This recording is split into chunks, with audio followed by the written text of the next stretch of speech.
On July 24th, we were at the demolition derby at the Plainfield Township Farmers Fair.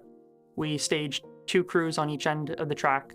In the event that an incident happens, it's not uncommon to see small fires, leaks, minor injuries. The fire department provides emergency services to the entire event as well as the fair. In the case of the demolition derby, we provide 2 crews on the track, and our job is essentially fire response.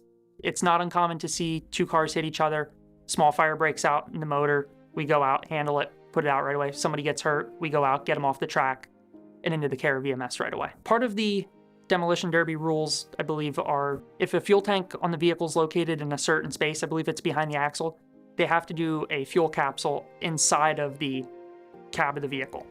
And that's usually a small couple gallons, it's nothing big. And we believe that this vehicle had the fuel tank relocated inside the cab, and at some point during the race, it had leaked or been ruptured from damage. At this time, 2 cars collided, and the fuel tank that was in the cab of the vehicle had ruptured at some point. When the vehicle came to stop, the driver stopped his car.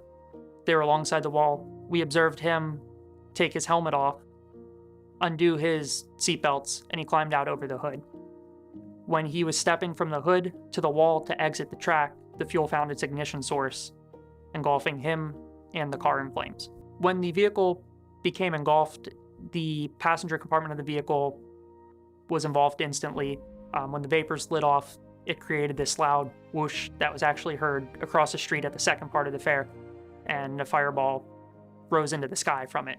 It was an instant, fully involvement of both the driver and the vehicle. We left our staging area at the corner of the track immediately. Myself, firefighters Mike Daly, Logan Daly, and Chad Bowden ran up to him. Prior to us getting to him, a track official from alongside the track and another driver that was also alongside the track immediately started to attempt to help him try and smother the fire out. When we got there, I was the first one to get to him. I had a 20-pound dry chem in my hand, and I opted not to use it. Being an EMT, I didn't want to risk compromising his airway with dry chemical burns. My best course of action was going to be to jump on top of him. And when I jumped on top of him, at that point the fire was coming out from underneath his back because his clothing was burning, pushed him down into the grass, and that fire pretty much immediately went out. The clothing alongside of him was still burning, immediately started pulling that away from his body. My partner, Mike Daly, came up behind me. He had a water fire extinguisher. He utilized that to finish putting out the burning clothing, and we started cooling his burns right away.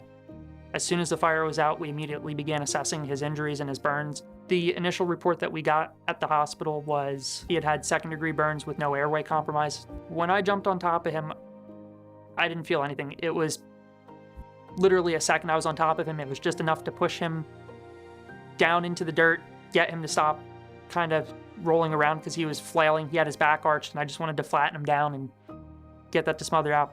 But at that time, there was nothing to really be felt at that moment. It was just, this is what needs to be done, and we're going to do it right now. For a few seconds, the world stopped turning. Everything was dead silent on that track. It was really something else. One person that absolutely played a crucial role with assisting us was paramedic Dan Weber from Suburban EMS. He happened to be in the crowd with his family that night, and he witnessed the incident happen, and I don't know if his feet ever touched the ground getting out there, but as I was assessing him, I had a tap on the shoulder, and I looked over, and he was there to help us. I didn't feel like I was in danger at any point. I know it takes a lot longer for that to burn through my turnout gear than it does his clothes, and it's an assumed risk at that point. You know, somebody needs help, and if it results in myself getting hurt, then so be it. You know, as long as their injuries are minimized and they're able to go home to their family, it's worth it. The thing I find most rewarding is knowing that we do provide a positive impact on people. What we do, people call us because they have nobody else to call. They call us because they're in trouble, and we're there to help, you know, no matter what it is. Whether it's your house on fire or we're pumping out your basement during a storm, we come out and we help whatever way we can.